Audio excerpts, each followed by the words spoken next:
सिमरन दीदी ਤੁਹਾਨੂੰ ਪਹਿਲਾਂ ਦੱਸਣਗੇ ਕਿ ਬਾਬਾ ਬਿਧੀ ਚੰਦ ਜੀ ਕੌਣ ਸੀ। Hello guys, welcome to Ka Khalsa.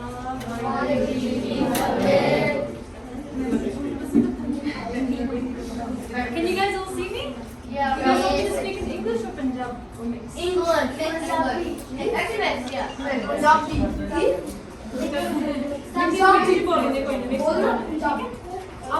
ਆਪਾਂ ਇੱਕ workshop ਲਾ ਦਿੱਤੇ ਆ। Basically, it's going to be like a monthly workshop where we like learn about someone in our history, and then I'm going to like focus on one person. So today it's Baba Bidhi Chand. I'm going to learn about like their life, like you know what they did, like what can we learn from them, the qualities that they had, and how we can implement it in our life as well. So have you guys heard about Baba Bidhi Chand? Yes. And if you haven't, don't worry, we're going to learn about it today. We're going to learn about him today. So, can you guys hear me in the back? Yes. So I just want to take a moment to appreciate and honor Deep Sidhu. Who knew Deep Sidhu? Okay, for a minute. Wow. Yeah. And like you guys knew, he was like a Yoda. He was like a leader that came in our generation that kind of that woke us up. You know that we need to do something for Punjab, that we need to do something for our Panth, Khalsa Panth, and that we need to take that vision forward. And if like Jayapur schools, you know, if we just focus on our own lives, we're not really going to learn about the Panth. And you know, kinniya shahidiyan hoiyan hai, and obviously it was so that the Panth can go forward. And if we don't take the time to learn, we can't pass it on to the next generation, right? So we all need to learn. So you guys know how important it is to learn? Next. So Baba Bidhi Chand, he was a very strong person mentally and physically, but that's not how he started. So he was very spiritually knowledgeable as well. But before that, he was actually a George. How many of you guys knew that? Yeah. So I'll get on to that story. So he was born in 1579.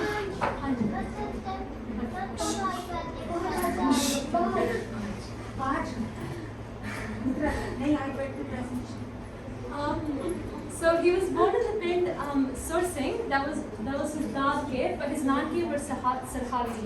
And from Sarhali, it was kind of known, like the reputation there was chor, like unan chori di aadat si, hai na? If you Mari Sangat and he kind of became a big chor actually. And it got to the point where he stole some cattle, like bajja, from the pen. And then the villagers, they found out, so then they came after him, they came running after him. And he was really scared because obviously now he was like fighting for his life. Like they were behind him with spears and like swords.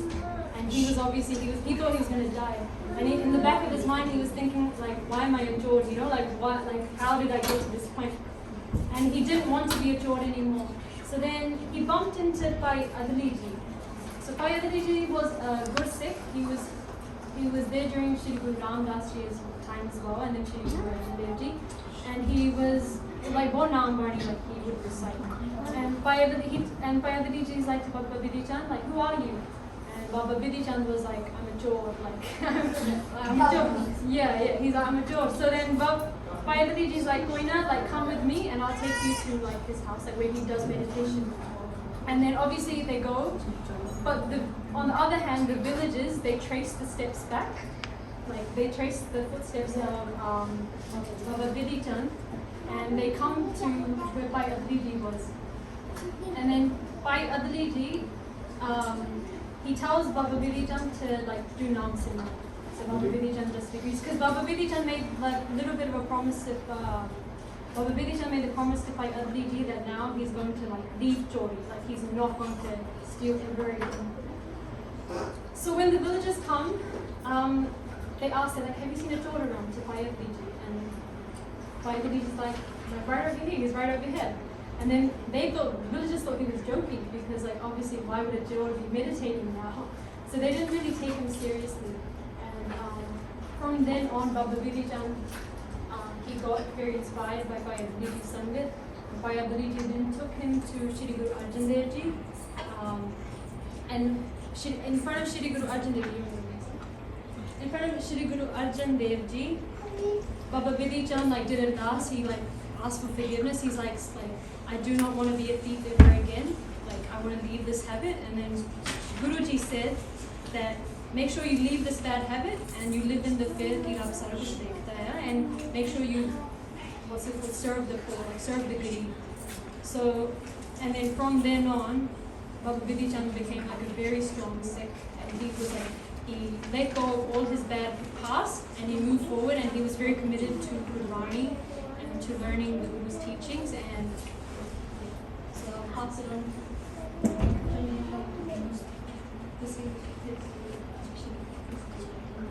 ਹਾਂਜੀ, ਜਦੋਂ ਗੁਰੂ ਅਰਜਨ ਦੇਵ ਜੀ ਦੀ ਸ਼ਹੀਦੀ ਹੋਈ ਸੀ ਉਦੋਂ ਭਾਈ ਬਿਧੀ ਚੰਦ ਜੀ ਨਾਲ ਗਏ ਸੀ। ਉਹਨਾਂ ਨਾਲ ਗੁਰੂ ਅਰਜਨ ਦੇਵ ਦੀ ਸ਼ਹੀਦੀ ਹੋਈ ਸੀ ਲਾਹੌਰ 'ਚ।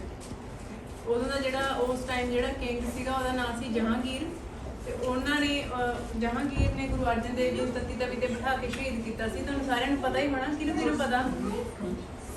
ਹਾਂਜੀ, ਤੇ ਬਾਬਾ ਬਿਧੀ ਚੰਦ ਜੀ ਉਦੋਂ ਗੁਰੂ ਅਰਜਨ ਦੇਵ ਜੀ ਦੇ ਨਾਲ ਗਏ ਸੀ ਲਾਹੌਰ, ਤੇ ਉਹਨਾਂ ਨੇ ਦੇਖਿਆ ਸੀ ਉਹਨਾਂ ਨੂੰ ਕਿਵੇਂ ਸ਼ਹੀਦ ਕੀਤਾ। ਜਦੋਂ ਉਹ ਵਾਪਸ ਆਏ ਤੇ ਉਸ ਟਾਈਮ ਸਾਰੀ ਸੰਗਤ ਸੀ ਜਿਹੜੀ, ਸਾਰੇ ਲੋਕ ਸੀ ਬਹੁਤ ਦੁਖੀ ਸੀਗੇ ਕਿ ਸਾਡੇ ਗੁਰੂ ਨੂੰ ਸ਼ਹੀਦ ਕਰਤਾ ਉਹਨਾਂ ਨੇ। ਤੇ ਪਰ ਉਹਨਾਂ ਨੇ ਬਾਬਾ ਬਿਧੀ ਚੰਦ ਜੀ ਨੇ ਸਾਰੇ ਲੋਕਾਂ ਨੂੰ ਸਮਝਾਇਆ ਕਿ ਜਿਹੜੀ ਆਪਣੇ ਗੁਰੂ ਦੀ ਸ਼ਹੀਦੀ ਹੋਈ ਆ ਉਹਦਾ ਮਤਲਬ ਕੀ ਆ। ਉਹਨਾਂ ਨੇ ਸਮਝਾਇਆ ਕਿ ਆਪਣਾ ਸੈਕਰੀਫਾਈਸ ਜਿਹੜਾ ਆਪਾਂ ਕਰਨਾ, ਜੇ ਤੁਹਾਡੇ ਤੇ ਕੋਈ ਜ਼ੁਲਮ ਕਰ ਰਿਹਾ, ਤੁਹਾਨੂੰ ਫੋਰਸਫੁਲੀ ਕੋਈ ਧਰਮ ਚੇਂਜ ਕਰਨ ਲਈ ਕਹਿ ਰਿਹਾ, ਜਾਂ ਤੁਹਾਡੇ ਤੇ ਕਿਸੇ ਵੀ ਤਰੀਕੇ ਨਾਲ ਜ਼ੁਲਮ ਕੀਤਾ ਜਾ ਰਿਹਾ, ਤਾਂ ਤੁਸੀਂ ਉਸ ਦੇ ਅੱਗੇ ਉਹਦੇ ਜ਼ੁਲਮ ਨੂੰ ਬਰਦਾਸ਼ਤ ਨਹੀਂ ਕਰਨਾ। ਤੁਸੀਂ ਸੈਕਰੀਫਾਈਸ ਕਰਨ ਲੱਗਿਆ ਵੀ ਸੋਚਣਾ ਨਹੀਂ, ਮਤਲਬ ਕੋਈ ਵੀ ਚਾਹੇ ਤੁਹਾਨੂੰ ਆਪਣੀ ਲਾਈਫ ਦੇਣੀ ਪਵੇ, ਤੁਸੀਂ ਉਹਦੇ ਜ਼ੁਲਮ ਦੇ ਅੱਗੇ ਸਿਰ ਨਹੀਂ ਝੁਕਾਉਣਾ। ਤੇ ਪਰਮਾਤਮਾ ਦਾ ਜਿਹੜਾ ਹੁਕਮ ਆ ਉਹਨੂੰ ਤੁਸੀਂ ਮੰਨਣਾ। ਜੋ ਕੁਝ ਪਰਮਾਤਮਾ ਨੇ ਆਪਾਂ ਨੂੰ ਲਾਈਫ 'ਚ ਦਿੱਤਾ, ਦੁੱਖ ਦਿੱਤਾ, ਸੁੱਖ ਦਿੱਤਾ, ਆਪਾਂ ਉਹਨੂੰ ਪਰਮਾਤਮਾ ਦਾ ਹੁਕਮ ਮੰਨ ਕੇ ਉਹਨੂੰ ਆਪਾਂ ਪ੍ਰਵਾਨ ਕਰਨਾ। ਇਹ ਉਹਨਾਂ ਦੀ ਜਿਹੜੀ ਗੁਰੂ ਅਰਜਨ ਦੇਵ ਦੀ ਸ਼ਹੀਦੀ ਸੀ ਉਹਦਾ ਮਤਲਬ ਸੀ।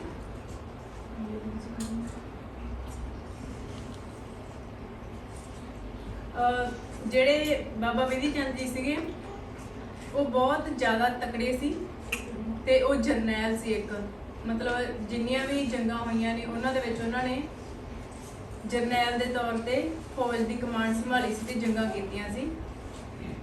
ਤੇ ਹਾਂਜੀ, ਉਸ ਤੋਂ ਬਾਅਦ ਜਦੋਂ ਗੁਰੂ ਅਰਜਨ ਦੇਵ ਜੀ ਸ਼ਹੀਦ ਹੋ ਗਏ ਸੀ, ਉਸ ਤੋਂ ਬਾਅਦ ਕਿਹੜੇ ਗੁਰੂ ਸਾਹਿਬ ਸੀ ਜਿਹੜੇ ਗੱਦੀ ਤੇ ਬੈਠੇ ਸੀ?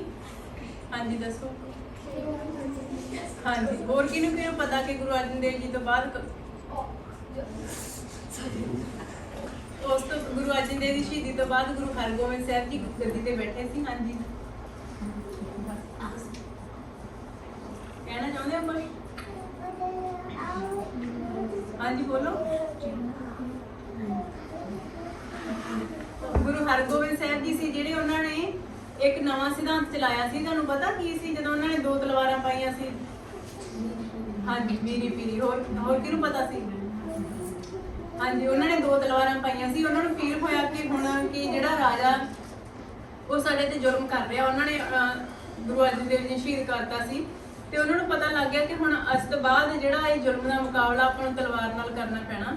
ਕਿਉਂਕਿ ਉਸ ਤੋਂ ਪਹਿਲਾਂ ਸਾਰੇ ਸਿੱਖ ਕੀ ਸੀ, ਨਾਮ ਬਾਣੀ ਦਾ ਪਾਠ ਕਰਦੇ ਸੀ, ਜਾਪ ਕਰਦੇ ਸੀ, ਪਰਮਾਤਮਾ ਨੂੰ ਯਾਦ ਕਰਦੇ ਸੀ ਤੇ ਸੇਵਾ ਕਰਦੇ ਸੀ, ਹੈ ਨਾ।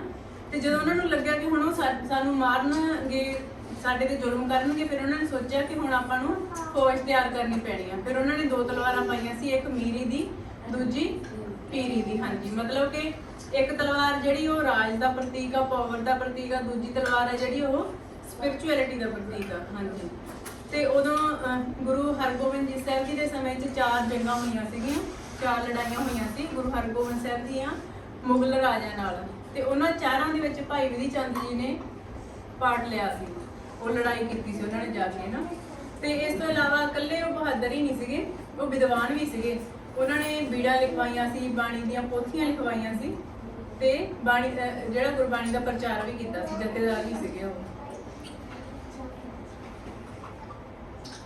ਹਾਂਜੀ, ਉਹ ਗੁਰੂ ਹਰਗੋਬਿੰਦ ਸਾਹਿਬ ਜੀ ਦੇ ਬੋਡੀਗਾਰਡ ਵੀ ਬਣੇ। ਤੇ ਜਿਹੜੇ ਇੱਕ ਵਾਰੀ ਕੀ ਹੋਇਆ ਕਿ ਕਾਬਲ ਤੋਂ ਸੰਗਤਾਂ ਨੇ ਗੁਰੂ ਸਾਹਿਬ ਲਈ ਘੋੜੇ ਖਰੀਦੇ 2 ਬਹੁਤ ਸੋਹਣੇ ਘੋੜੇ ਸੀ ਤੇ ਬਹੁਤ ਜ਼ਿਆਦਾ ਉਹ ਕੀਮਤੀ ਸੀ। ਇੱਕ ਦਾ ਨਾਮ ਸੀ ਗੁਲਬਾਜ, ਦੂਜੇ ਦਾ ਨਾਮ ਸੀ ਸ਼ਹਿਬਾਜ਼। ਦੋਨੋਂ ਘੋੜੇ ਜਦੋਂ ਉਹ ਲੈ ਕੇ ਆ ਰਹੇ ਸੀ ਤਾਂ ਰਾਹ 'ਚ ਕੀ ਹੋਇਆ ਕਿ ਰਾਜਿਆਂ ਦੇ ਜਿਹੜੇ ਫੌਜੀ ਸੀ ਉਹਨਾਂ ਨੇ ਉਹ ਘੋੜੇ ਖੋਲੇ। ਉਹਨਾਂ ਤੋਂ ਕਹਿੰਦੇ ਇੰਨੇ ਸੋਹਣੇ ਘੋੜੇ ਤਾਂ ਰਾਜੇ ਕੋਲ ਹੀ ਸੋਹਣੇ ਲੱਗਦੇ ਆ, ਰਾਜੇ ਲਈ ਅਸੀਂ ਲੈ ਕੇ ਜਾਵਾਂਗੇ, ਤੁਸੀਂ ਕੀ ਕਰਨੇ, ਇੰਨੇ ਸੋਹਣੇ ਘੋੜੇ ਤੁਹਾਡੇ ਗੁਰੂ ਨੇ ਕੀ ਕਰਨੇ ਆ। ਉਹਨਾਂ ਨੇ ਖੋਲੇ ਘੋੜੇ, ਹੋ ਕੇ ਉਹ ਪੱਟੀ ਦੇ ਜਿਹੜੇ ਮੁਗਲ ਸੀਗੇ ਰਾਜੇ ਹਨਾ ਉਹਨਾਂ ਨੇ ਦੇ ਦਿੱਤੇ। ਉਸ ਤੋਂ ਬਾਅਦ ਕੀ ਹੋਇਆ, ਜਦੋਂ ਉਹ ਸਿੱਖ ਸੀ ਜਿਹੜੇ ਗੁਰੂ ਸਾਹਿਬ ਕੋਲ ਆਏ ਤੇ ਆ ਕੇ ਕਹਿੰਦੇ ਕਿ ਗੁਰੂ ਜੀ ਅਸੀਂ ਤੁਹਾਡੇ ਲਈ ਘੋੜੇ ਲੈ ਕੇ ਆਏ ਸੀ, ਪਰ ਉਹਨਾਂ ਨੇ ਸਾਡੇ ਤੋਂ ਖੋਹ ਲਏ ਤੇ ਉਹਨਾਂ ਨੇ ਰਾਜੇ ਨੂੰ ਦੇ ਦਿੱਤੇ ਆ। ਤੇ ਗੁਰੂ ਸਾਹਿਬ ਕਹਿੰਦੇ ਕੋਈ ਗੱਲ ਨਹੀਂ ਅਸੀਂ ਵਾਪਸ ਲੈ ਆਵਾਂਗੇ। ਤੇ ਉਦੋਂ ਫਿਰ ਸਿੱਖਾਂ ਨੇ ਸੋਚਿਆ ਕਿ ਗੁਰੂ ਸਾਹਿਬ ਗੱਲਾਂ ਕਰਦੇ ਰਹਿੰਦੇ ਆ ਕਿ ਆਪਾਂ ਨੂੰ ਹੁਣ ਲੜਾਈ ਲੜਨੀ ਪੈਣੀ ਆ, ਆਪਾਂ ਨੂੰ ਹੁਣ ਜੰਗ ਕਰਨੀ ਪੈਣੀ ਆ, ਵੀ ਸ਼ਾਇਦ ਹੁਣ ਜੰਗ ਦਾ ਟਾਈਮ ਆ ਗਿਆ। ਪਰ ਬਾਬਾ ਬਿਧੀ ਚੰਦ ਕਹਿੰਦੇ ਵੀ ਏਡੀ ਛੋਟੀ ਗੱਲ ਲਈ ਜੰਗ ਕਰਨ ਦੀ ਜ਼ਰੂਰਤ ਨਹੀਂ, ਸਿਰਫ ਇੱਕੋ ਹੀ ਬੰਦਾ ਉਹਨਾਂ ਨੂੰ ਵਾਪਸ ਲੈ ਕੇ ਆ ਸਕਦਾ। ਤੇ ਬਾਕੀ ਦੇ ਸਿੰਘ ਕਹਿੰਦੇ ਕਿ ਉਹ ਕਿਵੇਂ ਤੁਸੀਂ ਲਿਆ ਸਕਦੇ ਹੋ, ਕਹਿੰਦੇ ਮੈਂ ਬਸ ਮੇਰੀ ਨੂੰ ਸੇਵਾ ਗੁਰੂ ਸਾਹਿਬ ਦੇ ਦੇਣ ਤੇ ਮੈਂ ਹੀ ਜਾ ਕੇ ਘੋੜੇ ਲਿਆ ਸਕਦਾ। ਫਿਰ ਉਹਨਾਂ ਨੇ ਕੀ ਕੀਤਾ, ਇਕੱਲੇ ਹੀ ਉਹ ਘੋੜੇ ਲੈਣ ਗਏ ਤੇ ਉਹਨਾਂ ਨੇ ਕੀ ਕੀਤਾ, ਘੋੜੇ ਜਿਹੜੇ ਸੀ ਉਹਨਾਂ ਨੇ ਕਿਲੇ ਦੇ ਵਿੱਚ ਰੱਖੇ ਹੋਏ ਸੀ। ਕਿਲੇ ਦੇ ਵਿੱਚ ਬਹੁਤ ਸਾਰੇ ਉੱਥੋਂ ਗਾਰਡ ਕਰਦੇ ਸੀ ਘੋੜਿਆਂ ਨੂੰ ਹਨਾ, ਬਹੁਤ ਉੱਥੇ ਲੋਕ ਸੀ ਤੇ ਇਦਾਂ ਫੌਜ ਦੇ ਵਿੱਚੋਂ ਘੋੜੇ ਲੈ ਕੇ ਆਉਣੇ ਬਹੁਤ ਔਖੇ ਸੀ। ਲੈ ਕੇ ਆਉਣੇ ਤਾਂ ਦੂਰ ਦੀ ਗੱਲ, ਛੇਤੀ ਬੰਦਾ ਅੰਦਰ ਹੀ ਨਹੀਂ ਜਾ ਸਕਦਾ ਸੀ। ਫਿਰ ਬਾਬਾ ਬਿਧੀ ਚੰਦ ਜੀ ਨੇ ਕੀ ਕੀਤਾ ਕਿ ਉਹਨਾਂ ਨੇ ਰਾਵੀ ਤੋਂ ਸੋਹਣਾ ਘਾਹ ਕੱਟਿਆ, ਘਾਹ ਕੱਟ ਕੇ ਕਿੰਨਾ ਸਾਰਾ ਪੰਡ ਉਹਨਾਂ ਨੇ ਬਣਾ ਕੇ ਤੇ ਉੱਥੇ ਲੈ ਕੇ ਕਹਿੰਦੇ ਮੈਂ ਘੋੜਿਆਂ ਲਈ ਘਾਹ ਲੈ ਕੇ ਆਇਆ ਤੁਹਾਡੇ ਲਈ, ਤੁਸੀਂ ਮੈਂ ਘਾਹ ਵੇਚਣ ਵਾਲਾ ਬੰਦਾ, ਉਹ ਘਾਹ ਵੇਚਣ ਵਾਲੇ ਬਣ ਗਏ। ਤੇ ਉੱਥੇ ਜਾ ਕੇ ਉਹਨਾਂ ਨੂੰ ਕਹਿੰਦੇ ਕਿ ਮੈਂ ਘਾਹ ਵੇਚਣ ਆਇਆ ਤੇ ਤੁਸੀਂ ਮਤਲਬ ਘਾਹ ਖਰੀਦੋਗੇ। ਜਦੋਂ ਉਹਨਾਂ ਨੇ ਦੇਖਿਆ ਕਿ ਸੋਹਣਾ ਹੈ ਘਾਹ ਨਾ, ਤੇ ਉਹਨਾਂ ਨੇ ਜਿਹੜੇ ਘੋੜੇ ਸੀਗੇ ਉਹਨਾਂ 'ਚ ਇੱਕ ਘੋੜਾ ਬਿਮਾਰ ਸੀ ਤੇ ਘੋੜੇ ਕੁਝ ਖਾ ਨਹੀਂ ਸੀ ਰਹੇ, ਕਿਉਂਕਿ ਉਹਨਾਂ ਨੂੰ ਧੱਕੇ ਨਾਲ ਮਤਲਬ ਲੈ ਕੇ ਗਏ ਸੀ ਹਨਾ। ਤੇ ਉਹਨਾਂ ਨੇ ਜਦੋਂ ਘਾਹ ਦੇਖਿਆ ਤੇ ਬਾਬਾ ਬਿਧੀ ਚੰਦ ਨੇ ਆਪ ਜਾ ਕੇ ਘੋੜਿਆਂ ਨੂੰ ਘਾਹ ਖਵਾਇਆ। ਘੋੜਿਆਂ ਨੇ ਘਾਹ ਖਾ ਲਿਆ, ਉਹ ਪਹਿਲਾਂ ਕੁਝ ਨਹੀਂ ਸੀ ਖਾ ਰਹੇ। ਤੇ ਉਹ ਰਾਜੇ ਸੀ ਜਿਹੜੇ ਉਹ ਬੜੇ ਖੁਸ਼ ਹੋਏ, ਉਹਨਾਂ ਨੇ ਸੋਚਿਆ ਕਿ ਹਾਂ ਘੋੜੇ ਨੇ ਇਹਨਾਂ ਦੇ ਹੱਥੋਂ ਖਾ ਲਿਆ ਘਾਹ, ਤੇ ਉਹਨਾਂ ਨੇ ਸੇਵਾ ਕੀਤੀ ਘੋੜਿਆਂ ਦੀ ਹਨਾ। ਤੇ ਫਿਰ ਉਹਨਾਂ ਨੇ ਕਿਹਾ ਵੀ ਤੁਹਾਨੂੰ ਅਸੀਂ ਪੱਕੀ ਜਵਾਬ ਦਿੰਦੇ ਹਾਂ, ਤੁਸੀਂ ਇੱਥੇ ਘੋੜਿਆਂ ਨੂੰ ਸਾਂਭੋ, ਤੁਹਾਡੀ ਜ਼ਿੰਮੇਵਾਰੀ ਹੁਣ ਘੋੜਿਆਂ ਨੂੰ ਦੇਖਣਾ। ਮਤਲਬ ਜੋ ਉਹਨਾਂ ਨੇ ਜਿੱਥੇ ਤੱਕ ਪਹੁੰਚਣਾ ਸੀ ਉਹ ਪਹੁੰਚ ਗਏ। ਉਸ ਤੋਂ ਬਾਅਦ ਕੀ ਹੋਇਆ, ਉਹਨਾਂ ਨੇ ਹੁਣ ਘੋੜਿਆਂ ਨੂੰ ਲੈ ਕੇ ਵੀ ਜਾਣਾ ਸੀ ਤੇ ਉਹਦੇ ਘੋੜੇ ਨੂੰ ਲੈ ਕੇ ਜਾਣ ਲਈ ਘੋੜੇ ਦੇ ਉੱਪਰ ਕਾਠੀ ਰੱਖੀ ਹੁੰਦੀ ਹੈ, ਤੁਸੀਂ ਦੇਖਿਆ ਹੋਵੇ ਨਾ, ਸੈਡਲਸ ਕਹਿੰਦੇ ਸ਼ਾਇਦ ਉਹਨਾਂ ਇੰਗਲਿਸ਼। ਤੇ ਉਹ ਜਿਹੜੀਆਂ ਕਾਠੀਆਂ ਸੀ ਉਹਨਾਂ ਕੋਲ ਬਹੁਤ ਕੀਮਤੀ ਸੀ। ਜਦੋਂ ਘੋੜਿਆਂ ਨੂੰ ਲੈ ਕੇ ਆ ਰਹੀ ਸੀ ਸਿੱਖ ਸੰਗਤ, ਉਦੋਂ ਕਾਠੀਆਂ ਵੀ ਲੈ ਕੇ ਆਏ ਸੀ ਨਾਲ, ਘੋੜਿਆਂ ਦੀਆਂ ਸੋਨੇ ਦੀਆਂ ਬਣੀਆਂ ਹੋਈਆਂ, ਉੱਤੇ ਹੀਰੇ ਮੋਤੀ ਲੱਗੇ ਸੀ, ਉਹ ਵੀ ਉਹ ਨਾਲ ਹੀ ਲੈ ਗਏ ਸੀ। ਤੇ ਬਾਬਾ ਬਿਧੀ ਚੰਦ ਨੇ ਸੋਚਿਆ ਕਿ ਮੈਂ ਘੋੜੇ ਤਾਂ ਲੈ ਕੇ ਜਾਣੇ, ਨਾਲ ਕਾਠੀਆਂ ਵੀ ਲੈ ਕੇ ਜਾਣੀਆਂ, ਇਹ ਵੀ ਸਾਡੀਆਂ ਨੇ। ਉਹਨਾਂ ਨੇ ਕੀ ਕੀਤਾ, ਉਹਨਾਂ ਨੂੰ ਕਹਿੰਦੇ ਕਿ ਜਿਹੜੇ ਉੱਥੇ ਹੋਰ ਸੀਗੇ ਮਤਲਬ ਜਿਹੜੇ ਬੋਡੀਗਾਰਡ ਸੀ ਉੱਥੇ, ਹੋਰ ਜਿਹੜੀ ਆਰਮੀ ਸੀ ਉਹਨਾਂ ਦੀ, ਉਹ ਕਹਿੰਦੇ ਕਿ ਤੁਹਾਨੂੰ ਇੰਨੀ ਵੱਡੀ ਜੌਬ ਮਿਲੀ ਆ ਤੇ ਤੁਸੀਂ ਸਾਨੂੰ ਡਿਨਰ ਕਰੋ। ਬਾਬਾ ਬਿਧੀ ਚੰਦ ਨੇ ਸੋਚਿਆ ਕਿ ਵਧੀਆ ਮੌਕਾ ਹੈ। ਉਹਨਾਂ ਨੇ ਕਿਹਾ ਕਿ ਮੇਰੇ ਕੋਲ ਜਿੰਨੇ ਵੀ ਅੱਜ ਤੱਕ ਮੈਨੂੰ ਪੈਸੇ ਮਿਲੇ ਉਹਨਾਂ ਨੇ ਪੇ ਕੀਤਾ ਘੋੜਿਆਂ ਦੀ ਸੇਵਾ ਕਰਨ ਦਾ, ਮੈਂ ਉਹਦੇ ਨਾਲ ਤੁਹਾਨੂੰ ਸਾਰਿਆਂ ਨੂੰ ਡਿਨਰ ਖਵਾਉਂਗਾ ਤੇ ਤੁਸੀਂ ਪਹਿਲਾਂ ਕੁਝ ਨਹੀਂ ਖਾਣਾ ਸਾਰਾ ਦਿਨ, ਵੀ ਸ਼ਾਮ ਨੂੰ ਆਪਾਂ ਖਾਵਾਂਗੇ ਵਧੀਆ ਤੇ ਫਿਰ ਮੈਂ ਤੁਹਾਨੂੰ ਮਤਲਬ ਬੀਅਰ ਵਗੈਰਾ ਤੁਹਾਨੂੰ ਦੇਵਾਂਗਾ ਹਨਾ। ਤੇ ਉਹਨਾਂ ਨੇ ਕੀ ਕੀਤਾ, ਉਹਨਾਂ ਸਾਰਿਆਂ ਨੂੰ ਡਰਿੰਕ ਕਰਾਤਾ। ਜਦੋਂ ਸਾਰਿਆਂ ਨੇ ਖਾ ਕੇ ਡਿਨਰ ਕਰਕੇ ਡਰਿੰਕ ਕਰ ਲਈ ਤੇ ਸਾਰੇ ਬੇਹੋਸ਼ ਹੋ ਗਏ ਨਾ, ਬੇਸੁੱਧ ਹੋ ਗਏ, ਸਾਰੇ ਸੌਂ ਗਏ। ਫਿਰ ਉਹਨਾਂ ਨੇ ਕੀ ਕੀਤਾ, ਘੋੜਿਆਂ ਦੀ ਕਾਠੀ ਸੀ ਜਿੱਥੇ ਪਈ ਉੱਥੋਂ ਲਾਈ ਜਾ ਕੇ ਘੋੜੇ ਤੇ ਰੱਖ ਕੇ, ਤੇ ਜਿਹੜਾ ਸਾਰੇ ਲੋਕ ਲੱਗੇ ਸੀ ਕਿਲੇ ਨੂੰ, ਪਰ ਉਹਨਾਂ ਨੇ ਕੀ ਕੀਤਾ, ਪੌੜੀਆਂ ਚੜ੍ਹ ਕੇ ਉੱਪਰ ਜਿਹੜੀ ਕਿਲੇ ਦੀ ਕੰਧ ਸੀ, ਉਹ ਪਹਿਲਾਂ ਕੀ ਕਰਦੇ ਸੀਗੇ, ਰੋਜ਼ ਨਾ ਰਾਤ ਨੂੰ ਇੱਕ ਵੱਡਾ ਸਾਰਾ ਪੱਥਰ ਨਦੀ 'ਚ ਸੁੱਟ ਦਿੰਦੇ ਸੀ। ਉਹਦੇ ਨਾਲ ਕੀ ਬਹੁਤ ਵੱਡਾ ਸਪਲੈਸ਼ ਦੀ ਆਵਾਜ਼ ਆਉਂਦੀ ਸੀ ਨਾ, ਤੇ ਲੋਕੀ ਸੋਚਦੇ ਸੀ ਕਿ ਸ਼ਾਇਦ ਕੋਈ ਜਾਨਵਰ ਛਾਲ ਮਾਰਦਾ ਜਾਂ ਵੱਡੀ ਮੱਛੀ ਆ ਜਾਂ ਕੋਈ ਉੱਪਰੋਂ ਪੱਥਰ ਡਿੱਗਿਆ ਵਿੱਚ ਹਨਾ। ਉਹ ਰੋਜ਼ ਉਹ ਖੜਕਾ ਕਰਦੇ ਸੀ ਰੋਜ਼। ਉਹਨਾਂ ਨੂੰ ਇਹ ਸੀਗਾ ਕਿ ਜਿੱਦਣ ਮੈਂ ਘੋੜਾ ਭਜਾ ਕੇ ਲੈ ਕੇ ਜਾਣਾ ਫਿਰ ਇਹਨਾਂ ਨੂੰ ਪਤਾ ਨਹੀਂ ਲੱਗੂਗਾ। ਜਦੋਂ ਉਹਨਾਂ ਨੇ ਘੋੜਾ ਉੱਪਰ ਲਿਜਾ ਕੇ ਨਦੀ 'ਚ ਛਾਲ ਮਾਰੀ, ਉਹ ਗੇਟ ਥਾਣੀ ਨਹੀਂ ਗਏ, ਉੱਪਰੋਂ ਛਾਲ ਮਾਰੀ, ਜਦੋਂ ਖੜਕਾ ਹੋਇਆ ਤੇ ਜਿਹੜੇ ਸਾਰੇ ਲੋਕ ਜਾਗਦੇ ਸੀ ਉਹਨਾਂ ਨੇ ਸੋਚਿਆ ਕਿ ਇਹ ਖੜਕਾ ਤਾਂ ਰੋਜ਼ ਹੀ ਹੁੰਦਾ, ਉਹੀ ਹੋਇਆ ਹੋਣਾ ਹਨਾ। ਤੇ ਉਹ ਘੋੜਾ ਭਜਾ ਕੇ ਲੈ ਗਏ। ਉਸ ਤੋਂ ਬਾਅਦ ਜਿਹੜਾ ਘੋੜਾ ਲੈ ਕੇ ਗਏ ਉਹਦਾ ਦਿਲ ਨਾ ਲੱਗਾ, ਕਿਉਂਕਿ ਉਹਦਾ ਬ੍ਰਦਰ ਦੂਜਾ ਘੋੜਾ ਸੀਗਾ ਉਹ ਉੱਥੇ ਰਹਿ ਗਿਆ ਸੀ। ਫਿਰ ਗੁਰੂ ਸਾਹਿਬ ਨੇ ਕਿਹਾ ਕਿ ਹੁਣ ਦੂਜਾ ਘੋੜਾ ਵੀ ਲੈ ਕੇ ਆਉਣਾ ਪੈਣਾ, ਕਿਉਂਕਿ ਨਹੀਂ ਤਾਂ ਇਸ ਘੋੜੇ ਦਾ ਦਿਲ ਨਹੀਂ ਲੱਗਣਾ, ਇਹਨੇ ਕੁਝ ਖਾਣਾ ਨਹੀਂ ਹੈ ਨਾ, ਤੇ ਵੈਸੇ ਵੀ ਦੂਜਾ ਘੋੜਾ ਤਾਂ ਲੈ ਕੇ ਆਉਣਾ ਪੈਣਾ ਹੀ ਸੀ। ਉਹਨਾਂ ਨੇ ਸੋਚਿਆ ਹੁਣ ਜੇ ਉੱਦਾਂ ਹੀ ਉਹ ਵਾਪਸ ਤਾਂ ਜਾ ਨਹੀਂ ਸਕਦੇ ਸੀ, ਕਿਉਂਕਿ ਉਹਨਾਂ ਨੂੰ ਪਛਾਣ ਲੈਣਾ ਸੀ ਉਹਨਾਂ ਨੇ। ਫਿਰ ਉਹਨਾਂ ਨੇ ਸੋਚਿਆ ਕਿ ਹੁਣ ਮੈਂ ਹੋਰ ਕੋਈ ਭੇਸ ਬਣਾ ਕੇ ਜਾਵਾਂ ਹਨਾ। ਫਿਰ ਉਹ ਇੱਕ ਜੋਤਸ਼ੀ ਬਣ ਗਏ। ਜੋਤਸ਼ੀ ਹੁੰਦੇ ਨੇ ਜਿਹੜੇ ਫਿਊਚਰ ਟੈਲਰ ਹੁੰਦੇ ਆ ਹਨਾ, ਉਹਨਾਂ ਨੇ ਉਹ ਜਿਹਾ ਆਪਣਾ ਭੇਸ ਬਣਾ ਲਿਆ, ਮਾਲਾ ਪਾ ਲਈ, ਗਲ 'ਚੋਂ ਗੜਵਾ ਜਿਹਾ ਫੜ ਲਿਆ ਹਨਾ, ਤੇ ਗਲੀ ਗਲੀ ਤੁਰਨ ਫਿਰਨ ਲੱਗ ਪਏ ਕਿ ਕੋਈ ਕਿਸੇ ਦੀ ਕੋਈ ਚੀਜ਼ ਗਵਾਚੀ ਆ ਤੇ ਮੈਂ ਲੱਭ ਕੇ ਦੇ ਸਕਦਾ, ਜਾਂ ਕਿਸੇ ਨੇ ਕੁਝ ਪੁੱਛਣਾ ਕਿ ਫਿਊਚਰ 'ਚ ਕੀ ਹੋਊਗਾ ਮੈਂ ਉਹ ਦੱਸ ਸਕਦਾ ਹਨਾ। ਤੇ ਉਹਨਾਂ ਦਾ ਹੁਣ ਜਦੋਂ ਘੋੜਾ ਇੱਕ ਗਵਾਚਿਆ ਸੀ ਤੇ ਉਹਨਾਂ ਨੇ ਸੋਚਿਆ ਕਿ ਆਪਾਂ ਵੀ ਘੋੜਾ ਪੁੱਛਦੇ ਆ। ਰਾਜੇ ਨੂੰ ਕਿਹਾ ਕਿ ਤੁਸੀਂ ਆਪਾਂ ਵੀ ਘੋੜਾ ਪੁੱਛਦੇ ਆ ਕਿ ਕਿੱਥੇ ਗਿਆ ਨਾ, ਵੀ ਇਹ ਦੱਸਣ ਵਾਲਾ ਆਇਆ ਨਾ। ਤੇ ਹੁਣ ਉਹ ਤਾਂ ਉੱਥੇ ਪਹਿਲਾਂ ਰਹਿ ਕੇ ਗਏ ਸੀ, ਉਹ ਜਾਣਦੇ ਸੀ ਲੋਕਾਂ ਨੂੰ, ਉਹਨਾਂ ਬਾਰੇ ਕੁਛ ਨਾ ਕੁਝ ਦੱਸੀ ਗਏ ਤੇ ਉਹਨਾਂ ਨੇ ਸੋਚਿਆ ਕਿ ਇਹਨੂੰ ਤਾਂ ਸਾਰਾ ਹੀ ਪਤਾ ਨਾ ਵੀ ਇਹ ਕਿਵੇਂ ਦੱਸ ਰਿਹਾ। ਜਦੋਂ ਉਹ ਕਹਿੰਦੇ ਕਿ ਸਾਡਾ ਘੋੜਾ ਗਵਾਚਿਆ ਤੂੰ ਦੱਸ ਸਕਦਾ? ਉਹ ਕਹਿੰਦੇ ਹਾਂ ਮੈਂ ਦੱਸ ਸਕਦਾ। ਤੇ ਉਹ ਰਾਜੇ ਕੋਲ ਲੈ ਗਏ ਤੇ ਰਾਜੇ ਨੂੰ ਉਹਨਾਂ ਨੇ ਕਿਹਾ ਕਿ ਮੈਨੂੰ ਪਤਾ ਤੁਹਾਡਾ ਘੋੜਾ ਕਿੱਥੇ ਗਿਆ, ਵੀ ਘੋੜਾ ਤਾਂ ਨਾ ਕੋਈ ਚੰਦ ਚਾੜ ਗਿਆ, ਕਿ ਕੋਈ ਵਿਧੀ ਚੰਦ ਸੀ। ਤੇ ਉਹਨੇ ਆਪਣਾ ਨਾਮ ਉਹਨਾਂ ਨੂੰ ਇਹ ਦੱਸਿਆ ਸੀ ਕਿ ਮੈਂ ਚੰਦੂ ਭਾਈ ਆ। ਤੇ ਉਹ ਕਹਿੰਦੇ ਇਹ ਤਾਂ ਕੋਈ ਚੰਦੂ ਚੰਦ ਚਾੜ ਗਿਆ ਹਨਾ। ਤੇ ਉਹਨਾਂ ਨੇ ਸੋਚਿਆ ਕਿ ਇਹਨੂੰ ਪਤਾ ਲੱਗ ਗਿਆ, ਕਿ ਇਹਨੂੰ ਕਿਵੇਂ ਪਤਾ ਲੱਗ ਗਿਆ। ਉਹਨਾਂ ਨੇ ਸੋਚਿਆ ਕਿ ਹੁਣ ਦੱਸੂਗਾ ਇਹ ਅੱਗੇ ਸਾਨੂੰ ਸਾਡਾ ਘੋੜਾ ਕਿੱਥੇ ਆ। ਉਹ ਕਹਿੰਦੇ ਮੈਂ ਤੁਹਾਨੂੰ ਸਾਰਾ ਕੁਝ ਦੱਸ ਦੂੰਗੀ, ਤੁਹਾਡਾ ਘੋੜਾ ਕਿਵੇਂ ਚੋਰੀ ਹੋਇਆ ਤੇ ਕਿੱਥੇ ਆ ਹੁਣ ਇਸ ਟਾਈਮ, ਪਰ ਮੈਨੂੰ ਨਾ ਉਹ ਸੇਮ ਸੀਨ ਕ੍ਰੀਏਟ ਕਰਨਾ ਪਊਗਾ। ਤੇ ਉਹ ਕਹਿੰਦੇ ਠੀਕ ਆ। ਕਹਿੰਦੇ ਜਦੋਂ ਘੋੜਾ ਚੋਰੀ ਹੋਇਆ ਉਦੋਂ ਸਾਰੇ ਤੁਸੀਂ ਕਿੱਥੇ ਸੀ? ਉਹ ਕਹਿੰਦੇ ਅਸੀਂ ਸਾਰੇ ਇਦਾਂ ਮਤਲਬ ਲੋਕ 'ਚ ਸੀ ਹਨਾ, ਜਿਹੜਾ ਉੱਥੇ ਜਿਹੜੇ ਕਮਰੇ ਬਣੇ ਸੀ ਉਹਨਾਂ ਨੇ ਉਹਦੇ ਵਿੱਚ ਸ਼ਰਾਬ ਪੀ ਕੇ ਉੱਥੇ ਪਏ ਸੀ ਹਨਾ। ਉਹ ਕਹਿੰਦੇ ਸਾਰੇ ਉਦਾਂ ਤੁਸੀਂ ਲੋਕ 'ਚ ਹੋ ਜਾਓ ਹਨਾ, ਸਾਰੇ ਉਦਾਂ ਦਾ ਲੋਕ 'ਚ ਹੋ ਗਏ। ਉਸ ਤੋਂ ਬਾਅਦ ਕਹਿੰਦੇ ਜਿਹੜਾ ਘੋੜੇ ਦੇ ਨਾਲ ਦਾ ਘੋੜਾ ਉਹਨੂੰ ਇੱਥੇ ਖੜਾ ਕਰੋ, ਜਿਹੜਾ ਦੂਜਾ ਘੋੜਾ। ਤੇ ਉਦਾਂ ਹੀ ਜਿਵੇਂ ਉਹ ਘੋੜੇ ਦੇ ਉੱਤੇ ਕਾਠੀ ਪਾਈ ਹੋਈ ਸੀ, ਕਾਠੀ ਪਾ ਦਿਓ ਹਨਾ। ਉਹਨਾਂ ਨੇ ਘੋੜਾ ਖੜਾ ਕਰਤਾ, ਉਹਦੇ ਉੱਪਰ ਕਾਠੀ ਪਾ ਦਿੱਤੀ। ਕਹਿੰਦੇ ਹੁਣ ਮੈਂ ਧਿਆਨ ਲਗਾ ਕੇ ਤੁਹਾਨੂੰ ਦੱਸੂਗਾ ਕਿ ਕਿੱਦਾਂ ਕਿੱਥੇ ਆ ਘੋੜਾ, ਕਿਵੇਂ ਗਿਆ। ਜਦੋਂ ਘੋੜੇ ਦੇ ਉੱਪਰ ਬੈਠ ਗਏ ਤੇ ਕਹਿੰਦੇ ਉਹ ਪਹਿਲਾਂ ਵਾਲਾ ਘੋੜਾ ਸੀ ਜਿਹੜਾ ਉਹ ਮੈਂ ਹੀ ਲੈ ਕੇ ਗਿਆ ਸੀ, ਤੇ ਹੁਣ ਵਾਲਾ ਘੋੜਾ ਵੀ ਮੈਂ ਹੀ ਲੈ ਕੇ ਜਾ ਰਿਹਾ। ਤੇ ਇਹ ਘੋੜੇ ਨੇ ਜਿਹੜੇ ਦੋਨੇ, ਜਿਹੜਾ ਪਹਿਲਾਂ ਵਾਲਾ ਘੋੜਾ ਮੈਂ ਤੁਹਾਨੂੰ ਵਾਅਦਾ ਕੀਤਾ ਸੀ ਕਿ ਮੈਂ ਦੱਸੂਗਾ ਉਹ ਕਿੱਥੇ ਆ। ਕਹਿੰਦੇ ਉਹ ਭਾਈ ਰੂਪਾ ਪਿੰਡ ਆ ਬਠਿੰਡੇ ਜ਼ਿਲ੍ਹੇ 'ਚ। ਕਹਿੰਦੇ ਉਹ ਭਾਈ ਰੂਪੇ ਪਿੰਡ 'ਚ ਆ ਘੋੜਾ, ਜੇ ਤੁਸੀਂ ਲਿਆ ਸਕਦੇ ਹੋ ਤਾਂ ਲੈ ਆਓ। ਤੇ ਮੈਂ ਗੁਰੂ ਦਾ ਸਿੱਖ ਹਾਂ, ਇਹ ਘੋੜੇ ਸਾਡੇ ਸੀ ਤੇ ਮੈਂ ਆਪਣੀ ਚੀਜ਼ ਵਾਪਸ ਲੈ ਕੇ ਚੱਲਿਆ। ਇਹ ਮੇਰੇ ਗੁਰੂ ਦੇ ਘੋੜੇ ਆ, ਤੇ ਤੁਸੀਂ ਮੈਨੂੰ ਫੜ ਸਕਦੇ ਹੋ ਤਾਂ ਫੜ ਲਓ। ਤੇ ਉਹ ਫੜ ਸਕਦੇ ਨਹੀਂ ਸੀ ਕਿਉਂਕਿ ਸਾਰੇ ਲੋਕ ਸੀ ਹਨਾ।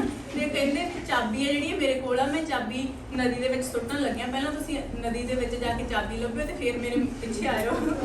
ਤੇ ਉਹਨਾਂ ਨੇ ਉਦਾਂ ਹੀ ਘੋੜੇ ਨੂੰ ਉੱਪਰ ਚੜਾਇਆ ਕੰਧ ਤੇ, ਛਾਲ ਮਾਰੀ ਨਦੀ 'ਚ ਤੇ ਲੈ ਕੇ ਆ ਗਏ ਹਨਾ। ਦੋਨੋਂ ਘੋੜੇ ਉਸ ਤੋਂ ਵਾਪਸ ਲਿਆ।